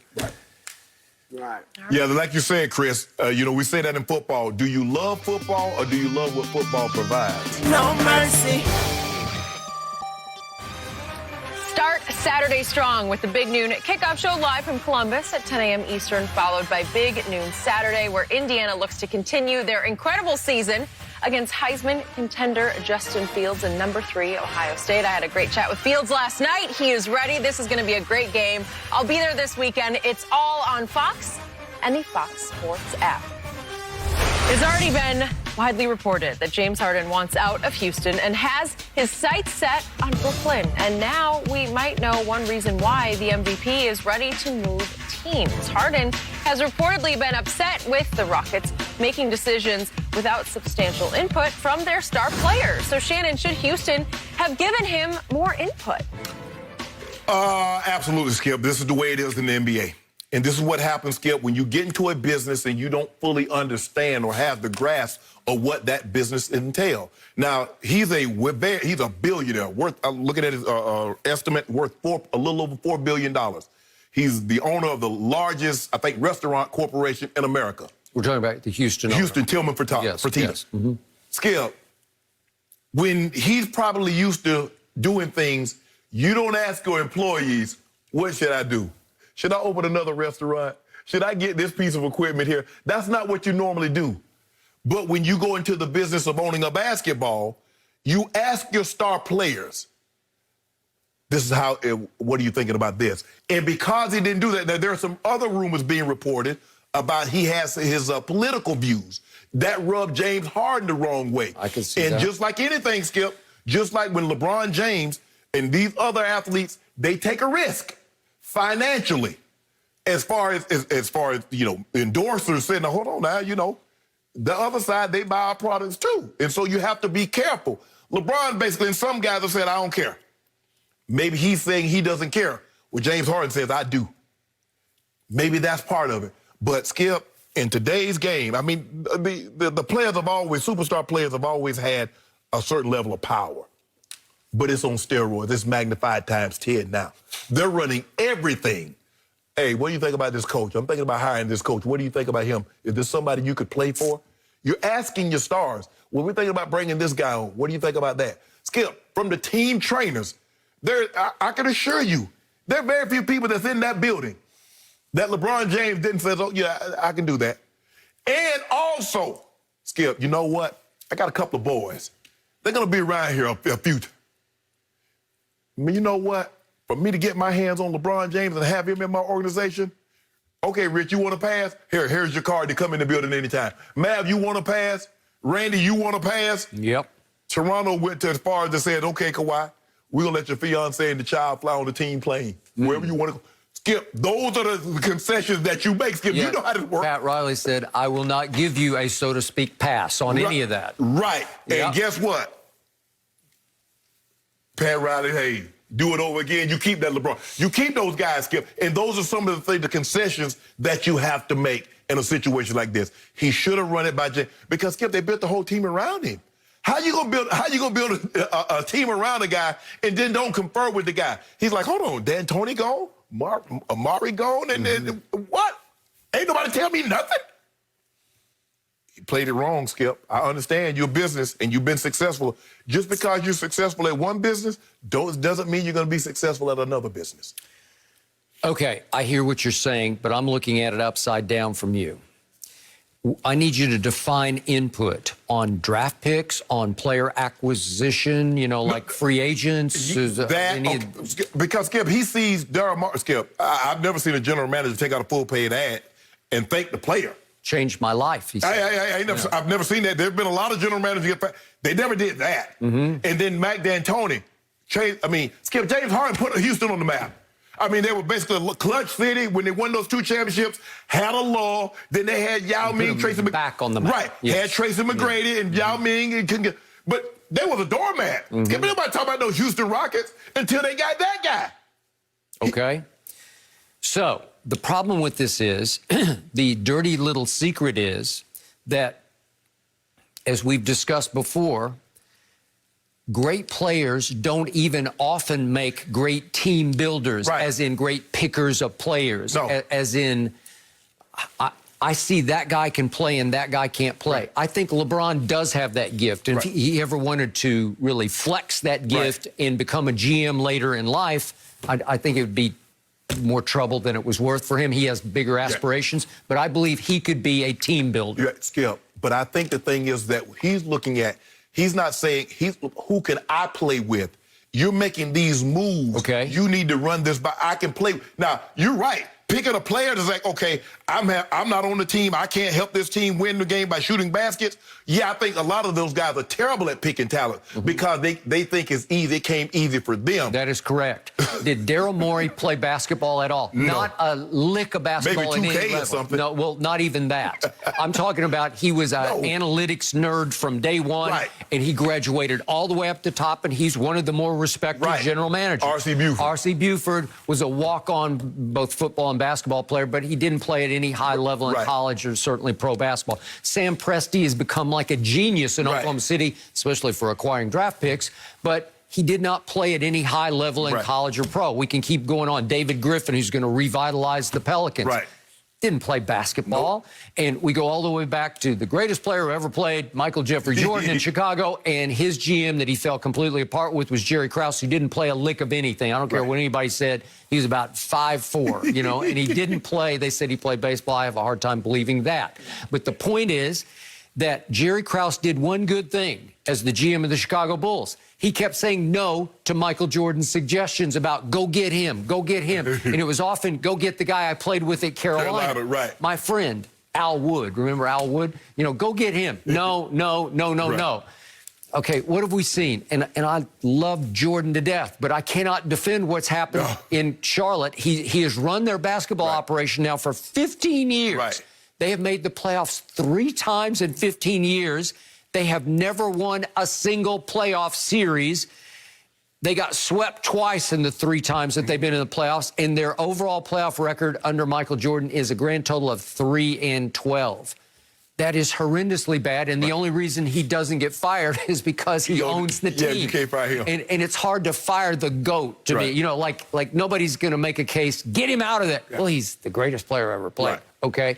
So, but that shows you that the greatest player is not the greatest picker of players or team builder. I think the thing is, Skip, about what James Harden is like, okay, if you're going to make these moves, at least confer with me. I'm not saying, I'm not going to fight you and says, okay, you shouldn't do it, but at least run it by Daryl Morey. Maybe James could have talked Murray into staying. Maybe he could have talked D'Antoni. Because, Skip, I mean, come on now. Stephen Silas deserved to get an opportunity. But to go from D'Antoni to Stephen Silas when you got those two guys. Yeah, I read that James signed off on Stephen Silas. I don't know that Russ and James. And then they decided they weren't signing off on each other. Right? But I mean, what is he supposed to say? Because you know that's going to get out. Yeah. If he's a man, I can't play for that dude. It's going to get out that James Harden and Russell Westbrook said no to Stephen Silas. Okay. And why they say no to the brother? Okay, but I got you.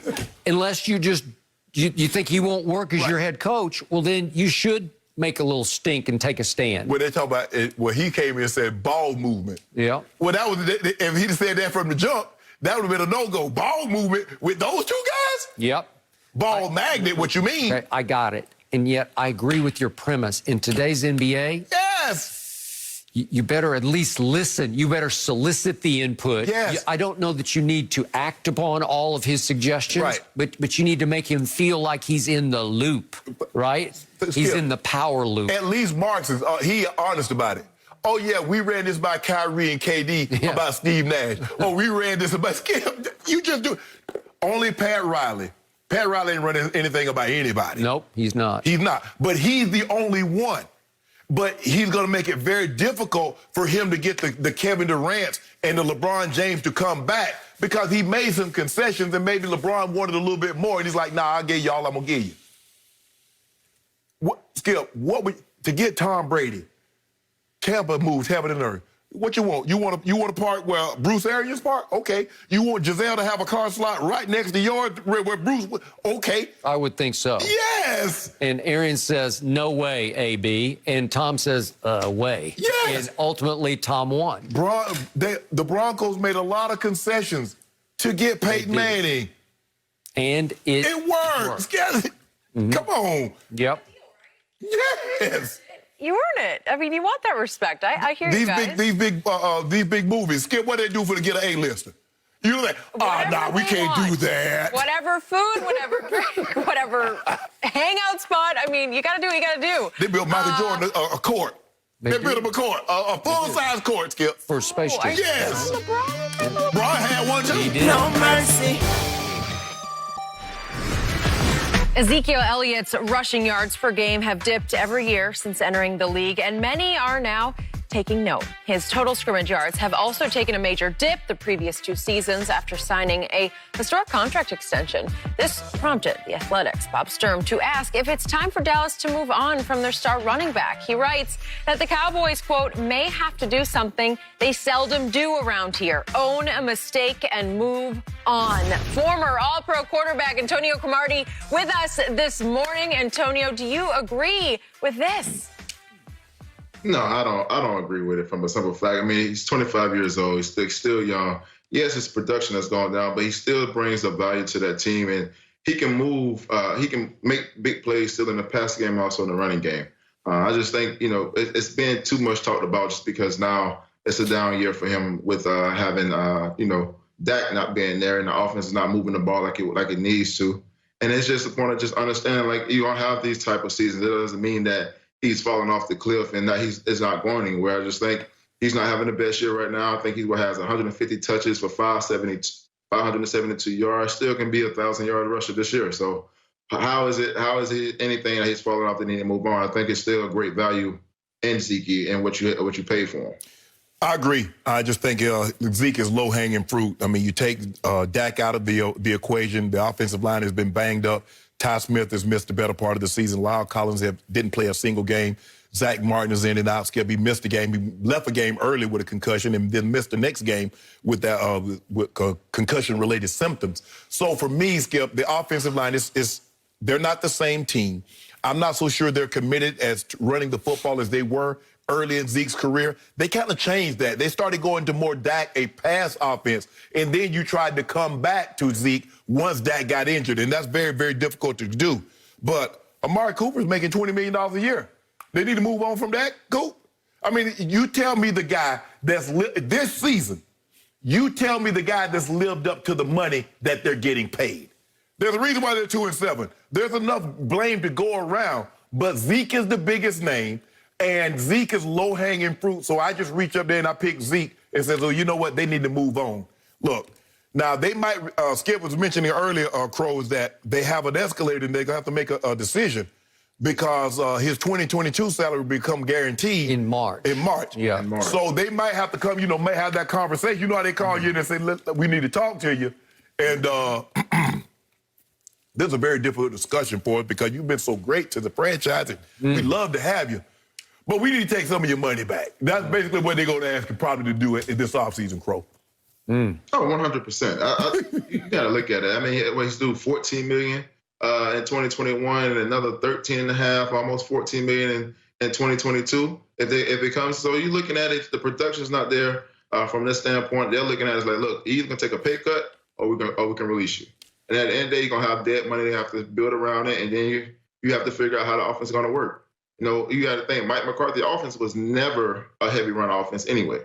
So it was more of a pass offense. The run game was more of a pass, a play action, throw the ball down the field, get bits and chunks. But he had Aaron Rodgers that was throwing the ball down the field and extending plays. Same thing that Dak can do in this offense. So now you're looking at it, you're like, hey, we don't really need Zeke. It could possibly happen, but he's still a great value at 25 years old. Crow, I cannot express to you how much I hope you're right and how much I hope this man across from me is right. My better judgment is telling me you're both wrong. Yep, he's still 25 years young, but he's running older and older to me. And I'm just going on my eye test, and I'm pretty good with the eye test. I'm just not seeing Zeke anymore. I want to, every game I say, okay, today is the day, and it's not the day. And just statistically, he led this league as a rookie with 109 yards rushing a game, not to mention the balls, as you point out, that he catches and runs with. But that's fallen all the way down this year to 64 yards a game. It's almost like half of his production as a rookie. And you look at 20-plus yard runs, he had 14 in 2016, his rookie year, led the league in rushing, 14 20-pluses. Then let's skip 17 because he was suspended, but down to 18, he had 11. And then down to last year, he had 4. And now he's got 1 this year of 20-plus yards. It's scary, wrong to me. And I had to sit and watch Monday Night Football. I'm watching Dalvin Cook. He is hitting holes like lightning, flashing through the hole. And then I watched Zeke on Sunday, and it's like a flickering light bulb that's about to go bad, about to burn out. That looks like Zeke. It's so slow. It looks like it's in slow motion going to the hole. And now Zeke is making Tony Pollard look like Dalvin Cook because Pollard comes in and it's like, pow, pow, Zeke, boom, boom, boom. Here we go with some burst. And Tony Pollard against the Pittsburgh Steelers had 2 runs. We can see him real quick of 20-plus yards. And I'm waiting for one from Zeke, and I can't find it because he doesn't seem to have that left in his body. And he's still a very young man. Well, how do I defend that? What's to tell me that he's suddenly going to snap out of it? Because he hasn't snapped out of it for 2 years now. Crow, is it 2? Man, I look, he's going through a funk. Like, you're gonna have that as a player. You go through a funk. You go through those sessions, or you may have a season where you have a down year, but it's just how you're going to bounce back from it. He's not having a great year. The offensive line is not there. He's missing his best friend, teammate, his brother, and that can get him going. And another thing is, it's just when you look at him, he doesn't have that same burst that you always seen when he came in as a rookie, and also you saw part of 2017 also. But you're not seeing that burst from him that you normally would see. I think it's the vision that you saw earlier in his career. I don't see that he's making the right decisions from that standpoint. Nope. But when you look at it, the guy can still play the ball and can change the game at any point in time if he hits the hole that he needs to. And I think that's just something that he's missing. And it just feels like he's not into the game as much as he was early in his career until right now. But you can't tell me he has those same holes that he had in 2016, in 2017, in 2018, in 2020. I don't see those holes because I could have ran through those holes. I might have not got 1,600, but I'd have got 500 yards at my age running through those big old holes. But here's the thing, Tony, and you talk about Tony Pollard. Crow, you've seen the number 2 receiver. Oh, boy, he's doing it. He's doing it. And as soon as the number 1 goes and they elevated the number 2, all of a sudden you're like, hold on. Because I tell you what, there's a guy in Pittsburgh. When he had AB draw the double coverage, he was the team MVP. Now he gets the double coverage, and Chase Claypool looked like the best receiver on the football team. You're talking about Juju Smith. Juju Smith. Yeah. You see how that works? That's why Tony Pollard looks so good. You elevate him to number 1 and let him become the focal point of an opposing defense. I buy that. I got it. But still, it's almost to the point where if you guys can guarantee me Zeke is going to have a bounce-back year next year. I can't guarantee they don't guarantee if Crow will, then I would say put Zeke on mothballs right now. Like, let's just put him on the shelf for the rest of the year because where are we going? Y'all got a chance to win the division. Yeah, we're only a game back. You only a game back. Yeah. I don't know. I would save him. Save him for what? For next year when we win the Super Bowl, right? Man, look here. Hey, here you go. Dallas Cowboy fans, every year you're going to win a Super Bowl and never make it. Right. And then you ain't putting nobody on the shelf with $15 million if he's healthy. You right about that. You got to play that $15 million. Well, I'm with you. Next March, they're going to put some of that on the shelf. Some of it. Absolutely. Yeah. They're going to have to. I mean, I'm going to do the same thing with Amari Cooper, too. Oh, absolutely. But they just gave him his money. Yeah, I'm going to tell you, I'm going to give some of it. You got to give some of it back. He's like the number 3 receiver right now. Yeah, D-Law is starting to earn his keep. Oh, yeah. He's starting to. Okay. Yeah. All right, Antonio, thank you for joining us. Appreciate your time, and we'll check in with you very soon. No mercy. Free agent Rajon Rondo is set to be offered a 2-year, $15 million contract from the Hawks. Despite this, Rondo apparently remains focused on joining the Clippers, coming fresh off his championship run with the Lakers. Fox Sports NBA analyst Chris Broussard rejoins Undisputed right now. So, Chris, what will Rondo do? What should he do, in your opinion? Well, I don't think anything's written in stone yet as far as the offer from the Hawks, as well as Rondo having a definitive first choice. I think he's looking at a few things. I think he's looking at location, he's looking at the money, and he's looking at his role. And then I would say fourth might be winning, chance to win, because he's obviously won a championship with Boston and with the Lakers, so he wants to win, but I think those other 3 things are just as important to him. And Atlanta, look, I think Atlanta could get him if they just absolutely blow him away with an offer. Because the Clippers can offer the mid-level taxpayer exception, which is about $5 million, and the Lakers can't do any better than that either. And so the Hawks, they have about $40 million that they can spend, but they want a point guard, a shooter, and a big man. With all of that money, and obviously they're not going to, win a championship or anything with Rondo. So how much they offer him remains to be seen. But if they go so far above what the Clippers could offer, then I think they could get him. But if it's relatively close, I like him with the Clippers. He's a big fan of Tyronn Lue. Ty Lue coached him as an assistant when he was in Boston. Look, the Lakers still want him. Now, they obviously they got Dennis Schroeder, but they still want Rondo because they know he's playoff Rondo, and he can help them in the postseason. But all things, after saying all that, I think the best place for him, assuming Atlanta doesn't blow him away financially, would be the Clippers. Because I think his role there would be bigger. than it would be with the Lakers. And then also, Rondo, is he a Hall of Famer yet? I'm not sure. He's kind of on that borderline. He's close.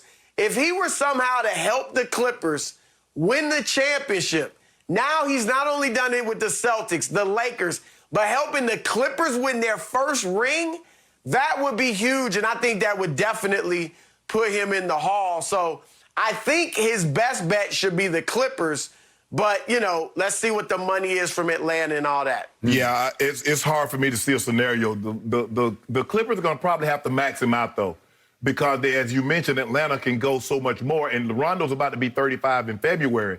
These big paydays are going to start. They're going to come far and few between, and I don't believe he's going to get another big payday. So if they go to, let's say, I mean, the reports are 2 years at 15. Let's say they go 2 years at 20. Well, I don't see how he turns $20 million guaranteed, Skip. And that's the thing, guaranteed. And the one thing that we've seen from Rondo over the years, the last couple of years, is injury. Remember, he started injured in the bubble. He was injured, Skip. That happened. The year before, he got injured. That happened. So he has a history of injury, and as you get older, the injuries come with greater regularity, and they keep you out for an extended period of time. Now, as you mentioned, the Clippers can offer him something that probably the Lakers can't. More playing time, maybe even a starting role. Not maybe. Well, they got Pat Bev, right? No. You know Pat Bev. I remember Pat Bev when they signed Paul George. You remember this last year, Chris? They signed Paul George and Kawhi. He got on IG talking about, I'm a champion. I ain't played a game yet, I'm a champion. You are? What you win? So, Skip, we're not out of the woods. You make it seem like he's already signed with the Clippers. What if he say, I want to run it back? What if he want to repeat? You predicting that? That just might be. But we're not done. I just want to put that seed out there in your head because you think we done right now because we got Schroeder. We're not done. We got something cooking. You're about to be done because Rondo is going to be a Clipper and you are going to be ancient history. Okay. Chris nailed it. Hall of Fame opportunity to win a third ring with another against-the-grain team. He went from the Boston Celtics to their arch-rival Los Angeles Lakers and won a ring there. And then he's going to walk down the stairs in Staples into the basement and say, you guys, come on upstairs. No. I'm going to take you places. I'm going to take you all the way up into the rafters of Staples where we are going to hang a banner. No, you're not. That would be Hall of Fame for Rajon Rondo. Skip, you remember the movie Misery. What happened? When the little figurine was moved, she realized that he had left the room. What happened? Rondo don't want that to happen. He know that dealing with the GOAT, he wasn't supposed to leave the room. He was supposed to stay with us. So if you don't want that to happen, you better stay. Why would he leave the room for more money in Atlanta when he's made over $100 million in his career already? And why would you want to back up Trae Young in Atlanta when he took the fourth most shots in the league, played his usage rate was the fourth highest, he played the 10th highest minutes?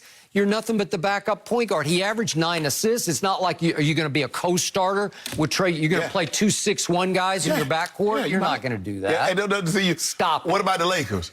What about them? Now you're getting excited about that. We got you 25 minutes. We have a championship. Yeah. He was your third most valuable player. Yes. You would not have won the championship without him. Yeah, the Clippers would have won the championship with him. They would have closed the deal 3 times against the Nuggets with Rondo to settle them down and get them home. Chris, I'm trying to figure out all these people that was telling me after Kawhi won the championship in Toronto that he was the equivalent to LeBron James, that he could do all that. He's such a willing passer. Doc, I didn't realize he could pass the ball that well. I didn't realize he could do all this. And when the rubber needed to meet the road, you got a 3-1 lead, and they walk you down. Wait a second. LeBron had Rondo. Kawhi didn't have Rondo. That was the difference. Paul George. Okay. You got Pat Bev. Well, you got Anthony Davis. You got Pat Bev. You used to have KCP. You don't even have him anymore. The Clippers may make some moves. I mean, Will what? Bev, Lou Will, Trez Harrell. I'm not saying they're definitely gone, but it's a possibility. Why would you trade Pat Bev? They won't give him away and let him walk, but it's a possibility. And with Rondo, his role I don't know if he's dead set on starting. I know he's not dead set on playing 35 minutes a night. Right. But I think his focus is what will my role be in the playoffs? And while the Lakers will have a role for him, if Schroeder's got it going, that role is going to be limited. So I still think he has a bigger role with the Clippers. Whether he starts or not, he would play more with them during the regular season.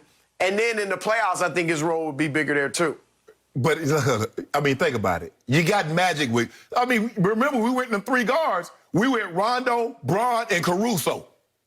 Good. Stick with Caruso. That's all you got. Oh, we He's the your Caruso. backup point The Caruso. Yeah, way to The go. Caruso. And now we got Schroeder, and we're gonna have Rondo. Rondo ain't going nowhere. Shannon, it's over. Rondo's going to the Clippers. It was a done deal from minute one. As soon as that season was over, it was clear he would go to the Clippers.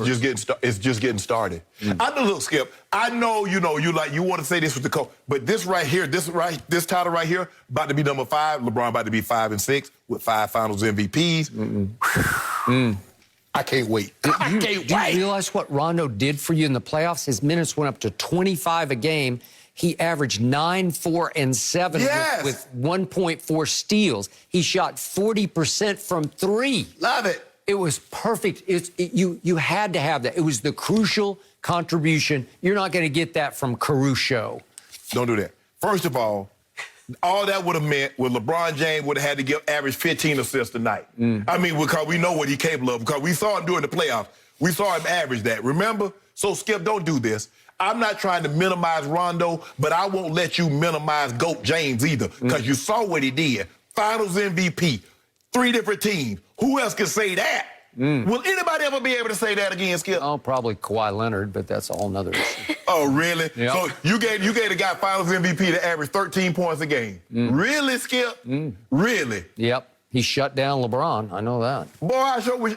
Guess what? I wish somebody would shut me down averaging 28, 7, and 6.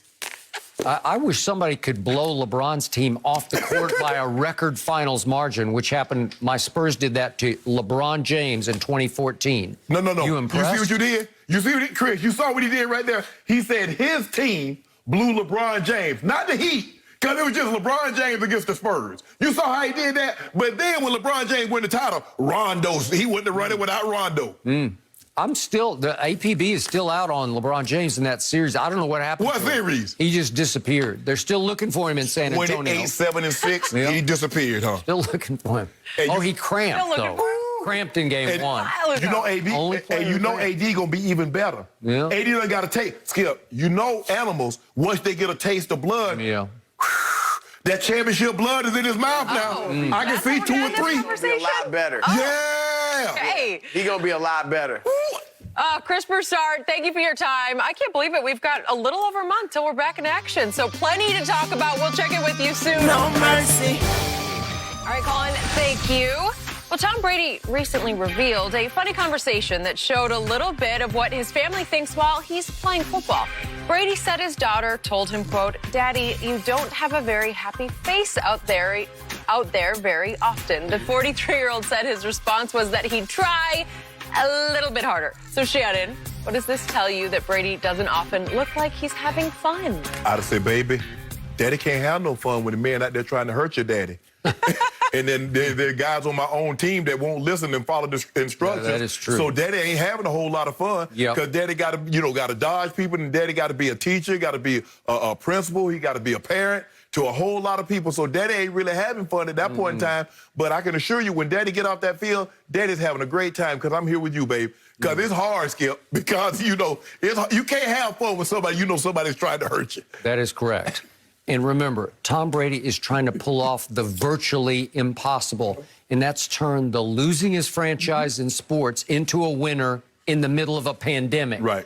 Virtual OTAs, no preseason games, and all of a sudden, as he's told Jim Gray, I'm only relieved when we win, and I am deeply frustrated to the point of torment when we lose, because it's driving him nuts when they commit penalties and do unpatriot things. I mean, for the most part, Skip, they don't lose. I mean, they lost 3 games.